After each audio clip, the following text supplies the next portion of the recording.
Aleluias, querido. É assim, por enquanto nós estamos pequenininhos ainda, então precisamos tirar a cadeira, põe a cadeira, amém? Mas logo, se Deus quiser, nós estamos no lugar maior, amém? Aleluia. Estende tuas mãos nesse momento aqui para frente. Vamos orar pelo pastor Samir, que vai estar trazendo uma mensagem hoje, amém? Deus, nesse momento nós queremos, Pai, te pedir a tua bênção, Pai, sobre a vida do pastor Samir. Deus, que essa mensagem que Ele está trazendo a cada um de nós seja uma mensagem do Teu reino. Pai, que a Tua boca se manifeste através dele nesse momento, Pai, em nome de Jesus. Deus, leva, Deus, as nossas mentes cativas ao Senhor, o nosso coração ao Senhor, para que nós possamos tão somente entender essa mensagem, Deus, mas que ela possa estar arraigada aos nossos corações. Em nome de Jesus, Deus. Amém. Aleluia. Graças a Deus. É uma bênção poder ver a igreja atuando. É uma bênção poder ver a igreja crescendo. Eu penso que isso é algo do coração de Deus para nós. E eu fico muito alegre, muito me alegra. Hoje de manhã nós tivemos um culto aqui, às 6 horas da manhã. Foi o culto do desafio. O pessoal acordar cedo. Mas foi uma bênção. A gente pode estar falando algo sobre a ressurreição mesmo de Jesus, sobre a verdadeira Páscoa, porque hoje em dia a Páscoa virou algo tão sem sentido e tão comercial que se esqueceram do verdadeiro significado da Páscoa. O que não é a Páscoa? A Páscoa não é coelho, a Páscoa não é ovo, a Páscoa não é chocolate, isso pode ter certeza. A Páscoa, na verdade, é libertação, é saída do Egito para uma nova realidade. Isso sim é Páscoa. E o que a gente deveria estar comendo no dia de Páscoa? Deveríamos estar comendo um cordeiro e algumas ervas amargas, para a gente se lembrar do tempo do Egito. Veja como o mundo distorce tudo. O chocolate é algo tão bom, tão doce, tão longe das ervas amargas. E eu estava fazendo uma leitura, uma reflexão sobre o chocolate. E ele é como uma droga, ele é comparado como uma droga. Ele dispara no cérebro a serotonina, que é... Me ajuda aí, doutora Jane. Que é o hormônio do prazer, do bem-estar. Ou seja, é o mesmo sentimento de que você usar uma droga, você comer um chocolate. Por isso que tem gente que é viciada em chocolate, chocólatra. O coelho. O que tem a ver o coelho com a Páscoa? Nada, gente. Coelho era um costume pagão que remetia a eles em relação à fertilidade. Não tem nada a ver com a nossa Páscoa, fertilidade. E o ovo? Sei lá, entrou de onda nessa história aí, de graça. Mas hoje eu queria falar que a Páscoa não é o fim, mas é o começo. O começo de uma nova história. O começo de algo novo que Deus tem para fazer. Um começo de uma nova vida. Um novo começo. Abra sua Bíblia lá em Mateus 24. Nós vamos ler do 29 ao 31. Nesse capítulo de Mateus 24, os discípulos chegam a Jesus e começam a indagá-lo. Senhor, como que vai ser quando chegar o fim?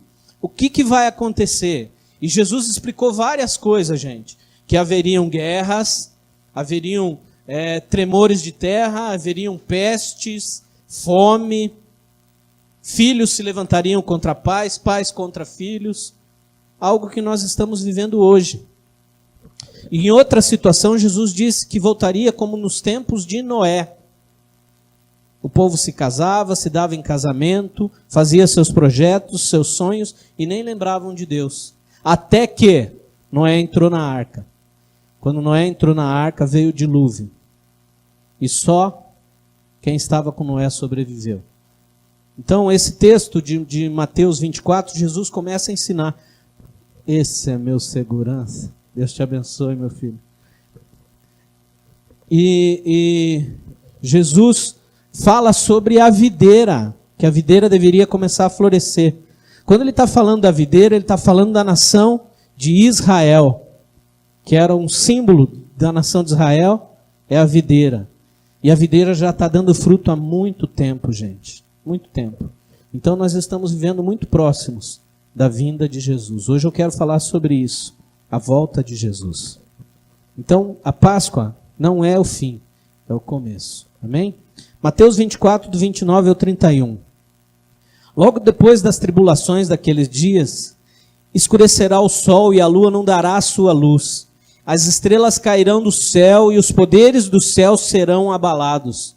Então aparecerá no céu o sinal do Filho do Homem, e todas as tribos da terra se lamentarão, e verão vir o Filho do Homem sobre as nuvens do céu, com poder e glória. E ele enviará os seus anjos com grande clamor de trombeta, os quais lhe ajudarão e ajuntarão os escolhidos, desde os quatro ventos, de uma e outra extremidade dos céus. Vai lá nesse mesmo texto para o versículo 45. Aqui fala do servo bom e do servo mau.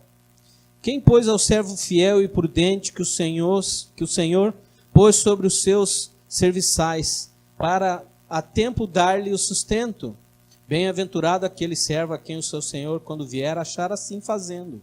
Em verdade vos digo que o porá sobre todos os seus bens. Mas se aquele outro, o mau servo, disser no seu coração: meu Senhor tarda a vir, e começar a espancar os seus conservos, e a comer e a beber e a se embriagar, virá o seu Senhor, o Senhor daquele servo ruim, num dia em que ele não espera, e numa hora que ele não sabe, cortá-lo-á pelo meio e lhe dará as suas partes com os hipócritas. Ali haverá choro e ranger de dentes. Gente, esses dois textos falam sobre a vinda de Jesus. Os sinais já estão apontando para isso. A gente está vendo muitas coisas acontecendo. Claro, é só o princípio das dores. As coisas vão ficar mais difíceis ainda. Não pensem que as coisas vão melhorar. O mundo vai de mal a pior. Porém, aqueles que esperam no Senhor renovarão as suas forças, subirão com asas como águias, correrão e não se cansarão, caminharão e não se fadigarão. Por quê? Porque eles têm aliança com Deus. Agora, quem não tem aliança com Deus, vai sofrer mesmo, gente. Não é isso que a gente deseja, mas é isso que a palavra diz que vai acontecer. E a primeira coisa que Jesus diz nesse texto é que os poderes seriam abalados. Tem muita gente achando na terra que tem poder. Tem muitas ordens de comando na terra que acham que estão sós, que ninguém está olhando para o mal que eles estão fazendo. Tem muita gente fazendo maldade à vontade, achando que nunca vai responder para ninguém sobre aquilo que eles fazem. Mas os poderes serão abalados. É a primeira coisa que esse texto fala. Os poderes vão ser sacudidos. Por quê? Porque essas pessoas vão ter que prestar conta, gente, daquilo que eles fizeram. O Senhor depositou um tesouro na minha e na sua mão. A sequência do texto fala sobre isso. Como você tem cuidado desse tesouro? Quer saber qual é esse tesouro? A sua vida. A sua vida é um tesouro que Deus te deu. Quero dizer para você, você não veio ao mundo em vão. Eu me lembro quando eu era adolescente, e faz bastante tempinho já, que a gente tem aquelas crises de adolescente, né? Quem eu sou, de onde vim, para onde eu vou, e o que eu tenho para fazer. E eu vivi essa crise. E eu ficava pensando, meu Deus do céu, que há de ser? Por que eu estou aqui? E às vezes a gente culpava a Deus ainda, dizendo, eu não quis nascer, eu não quis estar aqui. Só eu falava isso, eu sei disso, eu era muito ruim. Sei que você não falava isso, que você não perguntava para Deus por que você estava aí. Mas eu era assim, eu era terrível. Dizia para Deus, eu não pedi para vir para essa terra, porque eu não sabia o propósito de Deus para a minha vida. Porque eu não sabia que, antes de eu nascer, Deus tinha sonhado comigo. Eu sou um sonho de Deus. Você já pensou? Você é um sonho de Deus. Não ache que você não tem valor nenhum. Não ache que você não tem sentido nenhum para a sua vida. Tem sim. Deus planejou a sua existência com um propósito. A gente tem vindo aqui nas reuniões de Tadel, que é um treinamento avançado de líderes, isso que significa Tadel, na verdade. E eu tenho visto aflorando na vida das pessoas o propósito de cada um. O Wilton falou num testemunho de 2 dias. Gente, a Maria é uma bênção. A Maria é uma mulher de Deus. Gente, ela é novinha na fé, mas já é tão ousada, tão intrépida, não é, Doca? A Doca é uma bênção, gente. Foi ela que fez essa bênção de nos abençoar com 2 dias de testemunho. Foi maravilhoso. Eu tenho visto Deus liberando coisas na vida dos servos dele, servos que ele ama. Gente, você dá alguma coisa para alguém cuidar que você não confia? Jamais. Jamais. Vou perguntar para quem é pai e mãe aqui. Você deixaria seu filho com qualquer um? Não, né? Nem eu. Nem eu. A gente às vezes é muito cuidadoso, muito zeloso, mas eu sei que a gente sabe o que faz como pai. Porque a gente tem cuidado dos nossos filhos. Assim é Deus conosco. Ele não quer que a gente vá com qualquer um. Ele quer cuidar bem da gente. Segunda coisa, Jesus veio a essa terra da primeira vez como homem, nascido de mulher. Maria foi a mãe de Jesus mesmo. Foi sim. Ela foi uma mulher que achou graça aos olhos de Deus. Ela era especial, gente. Mas isso não dá o direito a ela ser a pessoa mais importante do que Jesus.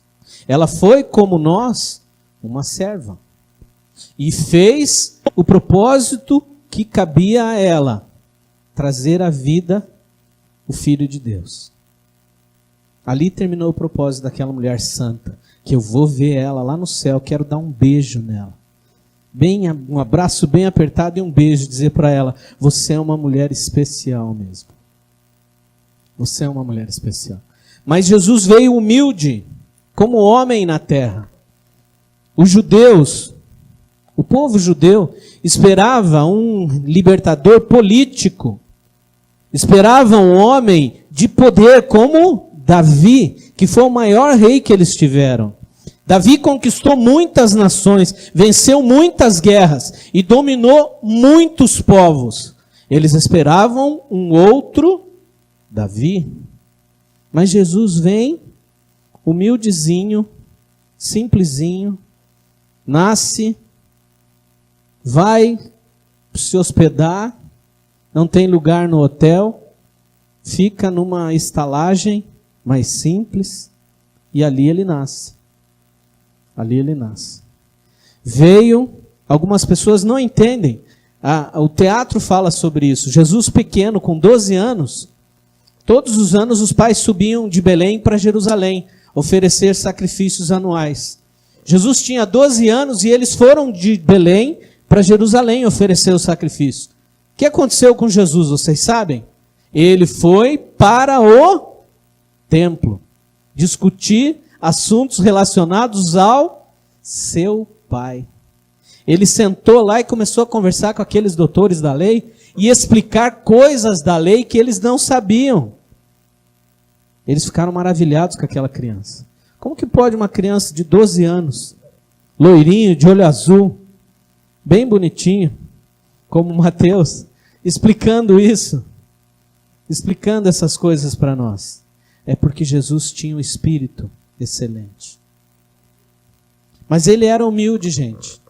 Ele veio para essa terra para quebrar muitas coisas humanas. Ele veio estabelecer um reino que não era dessa terra. Era um reino espiritual. Era um reino celestial. Era o reino de Deus, vindo do céu para a terra.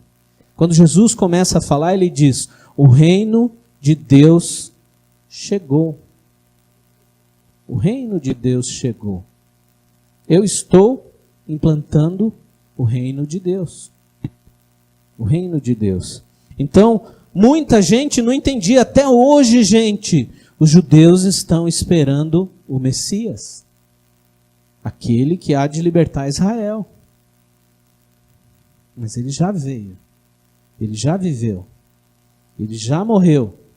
Mas ele ressuscitou. Eu estava falando de manhã para o pessoal. Eu tenho um amigo. Ele é um advogado muito bem sucedido. E ele falou que foi para Jerusalém. E ele estava passeando lá. E viu vários lugares. Mas o lugar que mais tocou a vida dele foi o sepulcro. Por quê? Porque em vários idiomas estava escrito assim: ele não está aqui. Ele ressuscitou. Amém? Ele está vivo. A morte não segurou Jesus na sepultura. Ele está vivo. Mas isso é difícil de entender, essa glória espiritual se manifestando através de um homem humilde. Ele começou a debater com as pessoas, eles diziam: epa, esse aí não é o filho de José, o carpinteiro? Ele deveria ser carpinteiro. Porque era esse o costume. Se teu pai fosse pedreiro, você seria pedreiro. Se teu pai fosse médico, você seria médico. Essa era a tradição. Jesus vem e rompe com isso. Ele se torna mestre religioso. Ele não veio implantar religião. Ele veio trazer, de novo eu repito, o reino dos céus para a terra. O reinado de Deus no coração do homem. Muitas vezes ele ensinava e dizia: vocês ouviram isso, não matarás. Eu, porém, vos digo, se você desejar no seu coração a morte do teu irmão, você já o matou.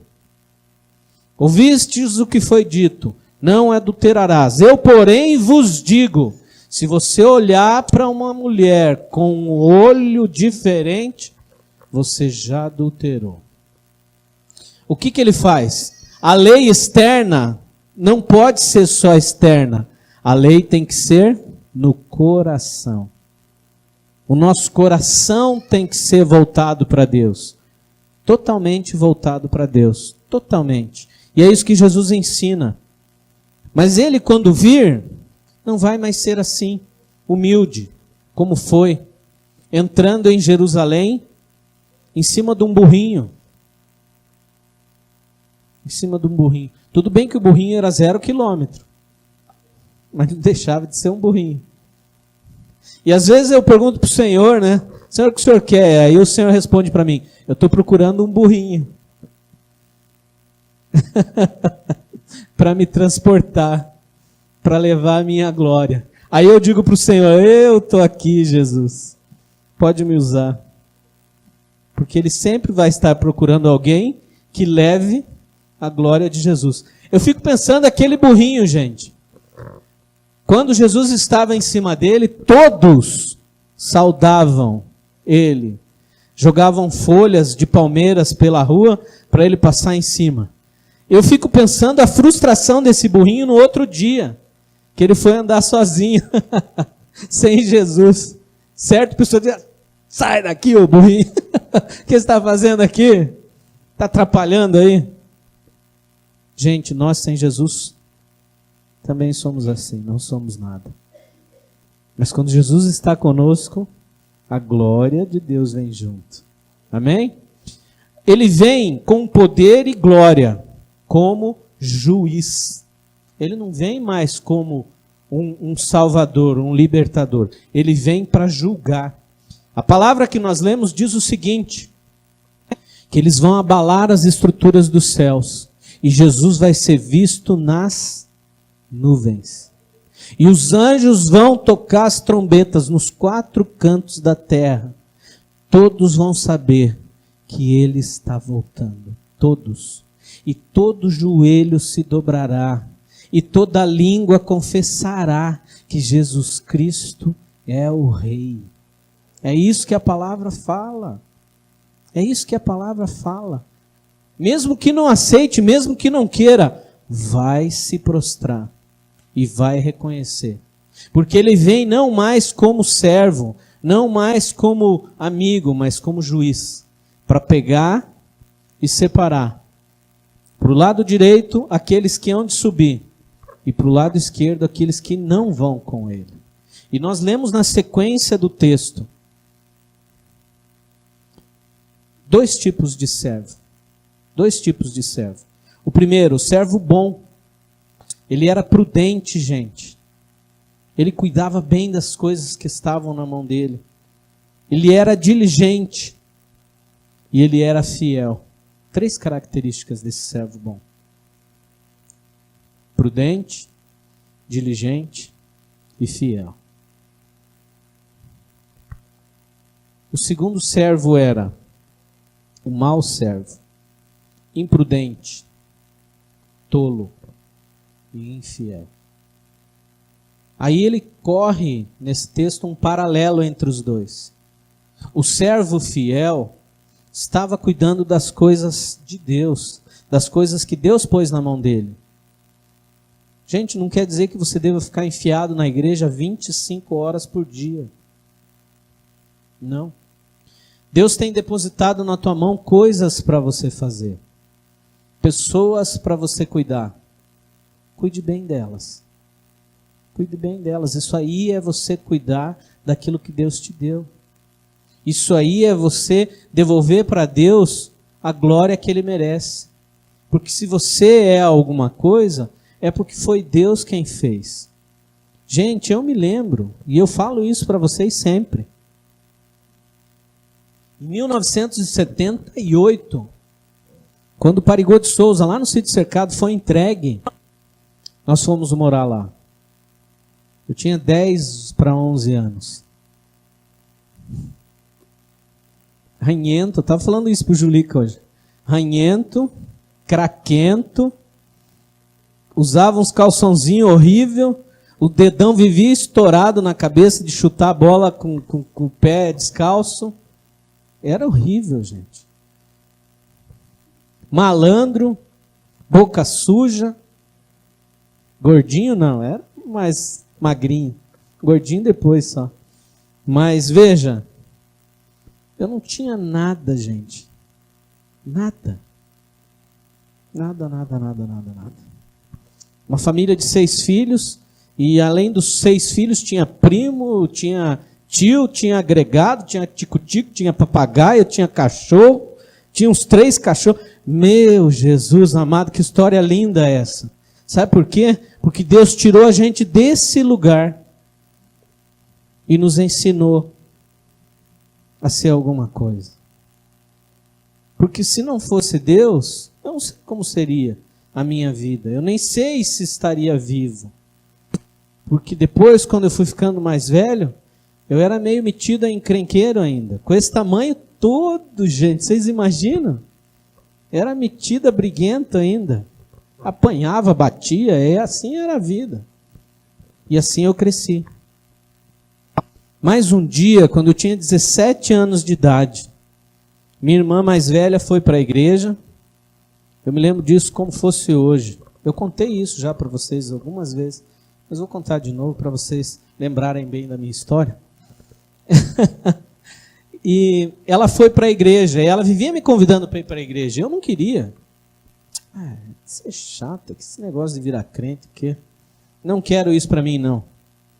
Mas um dia eu tinha um lugar para ir, e os parça já estavam lá fora me esperando. E eu estava me arrumando. E o meu quarto era de frente para o banheiro. E encheu de crente na sala lá de casa. Até perto do meu banheiro. E o bobão aqui não foi preparado para tomar banho. E tive que passar de toalha entre o corredor na frente deles. Me deu uma raiva, gente. Fiquei pensando, o que essa crentaiada vem fazer aqui ainda para eu ter que sair do banheiro ainda, tudo enrolado em toalha? Que raiva. Me deu mais raiva ainda daqueles crentaiada lá. E fui para aquele lugar e aprontei. Mas no fundo, havia um vazio no meu coração. Lá no fundo, quando eu chegava em casa sozinho, sem meus amigos, sem a bebida, sem o que pudesse fazer uso, e deitava a cabeça no meu travesseiro, aí eu me encontrava com quem? Com a solidão. E não existe coisa pior, gente, do que a solidão. Quem passa por isso sabe do que eu estou dizendo. Você pode ter 1 milhão de pessoas ao seu lado, mas você está só. Porque existe um vazio dentro do nosso coração, existencial. Esse vazio existe sim, gente. E esse vazio é a falta de Deus no nosso coração. É a falta de Deus. Mas, como a gente estava falando do servo, o servo prudente atende ao chamado de Deus, ouve a voz do mestre e corre fazer. O servo imprudente até ouve, mas diz assim: descansa, ele vai demorar para vir. Eu lembro em casa, era interessante isso, a mãe saía e dizia assim, fulano vai fazer isso, fulano vai fazer isso, fulano vai fazer isso, fulano vai fazer aquilo. Sim, senhora. Nós ficávamos brincando até 15 minutos antes dela chegar, porque ela dizia o horário que ela vinha. 15 minutos era aquele forféu de todo mundo correndo para arrumar. Quando ela chegava, a casa estava um brinco. Mas em 15 minutos, se ela visse mesmo embaixo do tapete, ela ia achar a sujeira. Só que às vezes, ela vinha antes. Aí, o pau comia, exatamente. A gente apanhava. Por quê? Porque a gente foi servo infiel. Servo imprudente. Sabe o que o meu pai ensinava para nós? Ele sempre dizia isso. Primeiro a obrigação, depois a diversão. E a gente dizia para ele, sim, senhor. Mas que nada, que lembrar isso. Quando a gente é criança, você não lembra disso. Você quer o quê? Ferver na bolinha de gude. Ixi, era assim. Eu me lembro um dia, era um sábado isso, eu saí 8 horas da manhã de casa, 8 horas, eram 10 horas da noite, gente, eu não tinha voltado para casa ainda, não tinha. O que eu estava fazendo? Estava na rua com meus amigos, brincando, jogando bola, batendo papo, e aquele dia eu me lembro especial, porque eu não esqueci, ninguém apanhou do meu pai, a não ser esse que vos fala. Ninguém, sempre era minha mãe que batia em nós.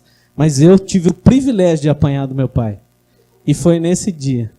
O que aconteceu? Eu estava sentado num grupinho, nós estávamos batendo papo, acho que jogando bafo. 10 horas da noite, gente. 10 horas. 8 horas da manhã. 10 horas da noite. E eu vi aquele vulto vindo de longe assim, marchando assim, na rua assim, e por Deus que ele não me viu no meio do bolinho dos amigos, e ele passou reto assim, fungando por trás de mim assim.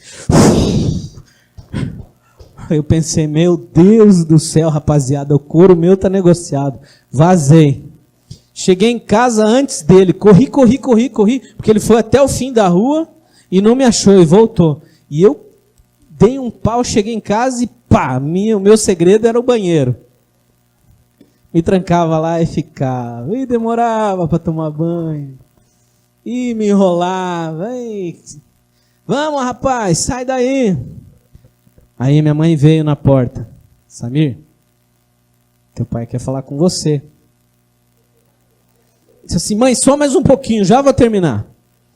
E eu estava lá dentro sentado no vaso pensando, meu Deus do céu, vou tomar um cacete. E aí saí do banheiro. Ele estava lá no meu quarto me esperando. O que aconteceu, meus irmãos? Tudo, vazaram. Ninguém ficou lá. Acho que alguns de longe, assim, meio... Vamos ver o otário, agora vai se ferrar, né? Aí ele falou para mim, onde você estava, menino? pai, estava jogando bafo lá na rua. Eu fui na rua inteira e não te achei. Eu falei para ele, ainda bem, pai, porque eu estava com meus amigos, eu vi o senhor passando por mim, daí eu vim embora. Ele disse assim, você me viu? E por que você não me chamou? Eu disse, não, eu prefiro apanhar aqui no meu quarto do que lá na frente deles. Eu sei que no fundo ele queria rir. Eu conheço meu pai. Mas ele estava durão, aquele dia ele estava resistente. Eu estava negociando, tentando dar um somebody love e tal. Fazendo. Não teve jeito. Ele falou para mim, você está abusando da minha paciência e da paciência da tua mãe. Então, meu amigo, hoje vai para a cinta. Gente, foram as 2 cintadas mais doídas que eu apanhei. E eu apanhava todo dia da minha mãe, e era apanhar mesmo. Mas aquelas 2 cintadas foram na alma. Porque o pai que ama o filho, ele corrige. E ali eu entendi. Meu pai me amava, por isso que ele estava me corrigindo. Para eu ser um servo prudente, eu precisei passar pela imprudência primeiro. Mas cuidado, não fique demais na imprudência. Sai logo desse caminho e venha para o caminho da prudência. Seja um servo prudente. Meus filhos ficam, olha só gente, eu fico pensando assim, eu estou lendo o balãozinho da cabeça deles assim. Você, hein, pai? Depois eles não aproveitam e tiram onda de mim quando podem. Eu conheço esses 2. Mas, gente, eu estou dando o meu exemplo para vocês verem que é sim possível. Você de um curva, você de um trevinha, virar luz. Você de algo que não tinha nenhum destino, nenhum propósito, nenhuma motivação, virar alguém que tem sonhos, que tem projetos, que tem visões. Por quê? Porque quando Deus entra na nossa vida, as coisas mudam. Quando Deus entra na nossa vida, a nossa realidade passa a ser outra. Eu tenho dito aqui para o pessoal da igreja, gente, confie no Senhor. Confie. Entrega mesmo o teu caminho e vá atrás dos teus sonhos. Ninguém tem o direito de roubar os teus sonhos. Ninguém. Se Deus plantou um sonho no seu coração, é porque Ele quer realizar esse sonho. E Ele tem prazer em realizar o sonho. Lá no livro de Jeremias diz isso.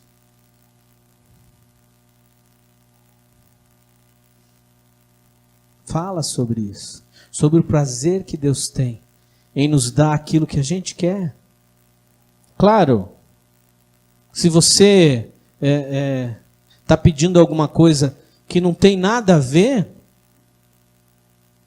talvez é por isso que você não esteja ganhando. Lembra o que Jesus disse? Vocês pedem, mas não recebem, porque vocês pedem mal, para gastar tudo no vosso prazer. Senhor, eu quero uma casa na praia. Me dá, Senhor, uma casa na praia. Aí Deus dá uma casa na praia para abençoado. Fim de semana, cadê o irmão? Foi para a praia. Não estou dizendo que não deva ir. Mas daí o objetivo e o foco dele passou a ser outro. Deus quer dar a casa na praia? Quer. Mas para você usar com prudência, com sabedoria. Oi? Para emprestar para o pastor. Não, mas entenda, se você... Veja, gente, eu já ouvi isso, pasmem o que eu vou dizer. Se você é casado ou casada, você tem uma aliança com alguém. E um dia uma pessoa veio falar para mim, eu estou apaixonado pela fulana. Eu disse, o quê? Estou apaixonado pela fulana. Cara, mas você é casado. Ai, será que Deus está nesse negócio? Gente, ainda pergunta isso para mim. Aí eu falei para ele assim, Deus está assim, irmão, nesse negócio. Mas nesse negócio que você estabeleceu antes, no teu casamento. Se você não orou antes para casar, agora você vai ter que orar durante. Lamento. Mas ela é um estorvo na minha vida. Vai orar. Você escolheu. Você foi lá na frente do pastor e disse o quê? Prometo te honrar, prometo te amar, te respeitar, até que a morte nos separe. O pastor Cláudio Duarte tem uma tirada meio radical até.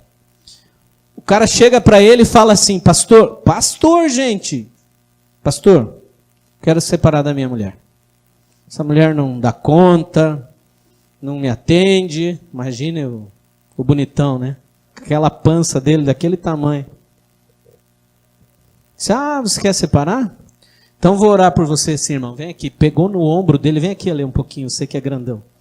Pegou no ombro dele assim, irmão, e começou a orar. Senhor, dá um AVC nesse homem agora, Senhor. E o homem começa a sair, querer sair. E ele começa a apertar mais. Senhor, mata ele aqui agora, Senhor. Eu não estava lá no dia que ele casou. Mas o Senhor estava. E o Senhor ouviu ele dizendo que era até que a morte separe. Então mata ele e deixa a coitada da irmã livre. Para casar com alguém que ame ela e respeite ela. Porque se curva. Leva ele, Jesus. Aí, ele abriu assim um olho só no meio da oração. O pastor na frente da mulher dizendo assim, ó, eu te amo, meu amor, tá tudo certo. Que graça. Que graça. Isso pode pôr do lado de cá. Servo mau. Infiel. Infiel. E eu queria terminar hoje perguntando para você, qual lado você escolhe estar? À direita do Senhor ou à esquerda do Senhor? Quem estiver na direita do Senhor vai ouvir a seguinte frase: vinde, benditos de meu Pai, tomai por herança o reino que eu vos preparei desde a fundação do mundo. Aí ele vai chegar do lado esquerdo e vai dizer para o pessoal do lado esquerdo: apartem-se de mim, vós que praticais a iniquidade, porque eu não vos conheço.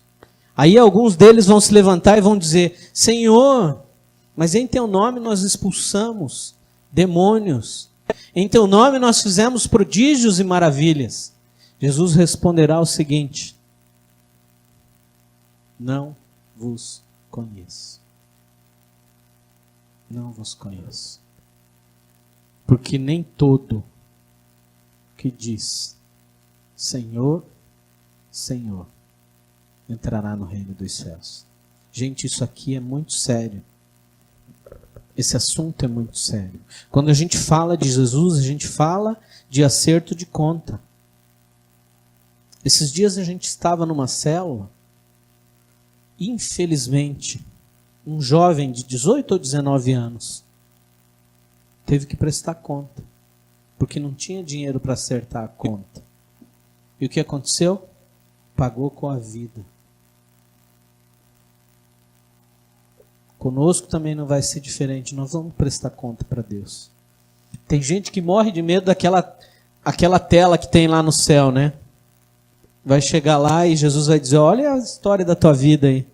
Ai, meu Deus do céu, vai passar.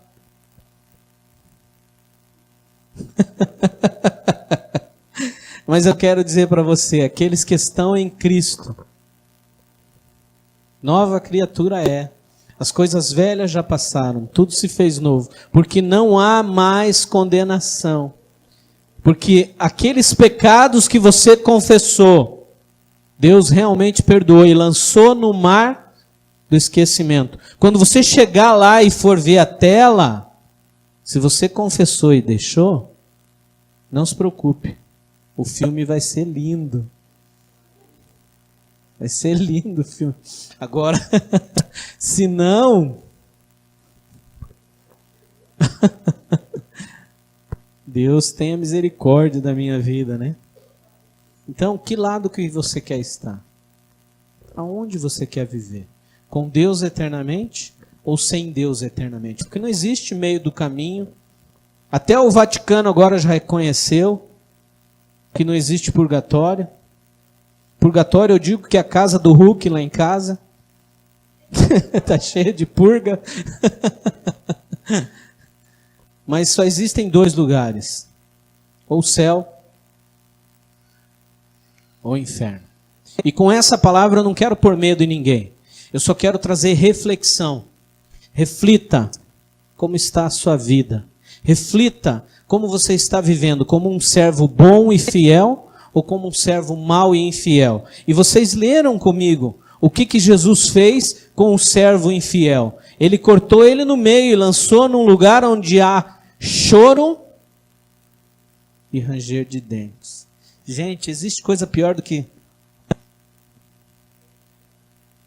ranger os dentes? O nome disso é bruxismo. Vai estar cheio de bruxo no inferno, rangendo os dentes. Eu não quero ir para lá. Eu sei que você também não. Por isso eu queria orar por vocês agora. Queria que você fechasse seus olhos. Vamos orar. Deus, nós estamos aqui, Senhor, ouvindo essa tua palavra, Deus. Quando Jesus ensinou algo tão profundo que era sobre a volta dele, Senhor. Oh Deus, que possamos olhar para dentro de nós e vermos, ó Deus, como está o nosso coração, como está a nossa vida diante do Senhor, se temos sido servos fiéis, se temos sido servos úteis na tua casa, úteis para o Senhor nessa terra. Fortalece a nossa fé, nos ajuda a caminhar com mais precisão, com mais ousadia, sendo mesmo servos bons e fiéis, ó Deus. Mas, Pai, se por algum momento temos vivido, Deus, como servos infiéis, ó Deus, inúteis, tem misericórdia de nós, alcança o nosso coração, muda a nossa realidade, Pai, muda nosso destino, Pai. Senhor, livra-nos da iniquidade, livra-nos do pecado, Pai, para que possamos olhar para o Senhor, ó Deus, como autor e consumador da nossa fé. Senhor, eu quero, Senhor, naquele dia em que o Senhor vir nas nuvens, ó Deus, ouvir o meu nome sendo chamado no livro da vida. E os meus irmãos que estão aqui comigo hoje também, ó Deus, que possamos ir, ó Deus, ir ter contigo, Deus, na eternidade, te amando, te adorando, te seguindo, te servindo, como servos fiéis. Enche o nosso coração de certeza, Deus, certeza de salvação, certeza de vida com Deus, certeza de comunhão contigo, Pai. Em nome de Jesus, Pai, em nome de Jesus.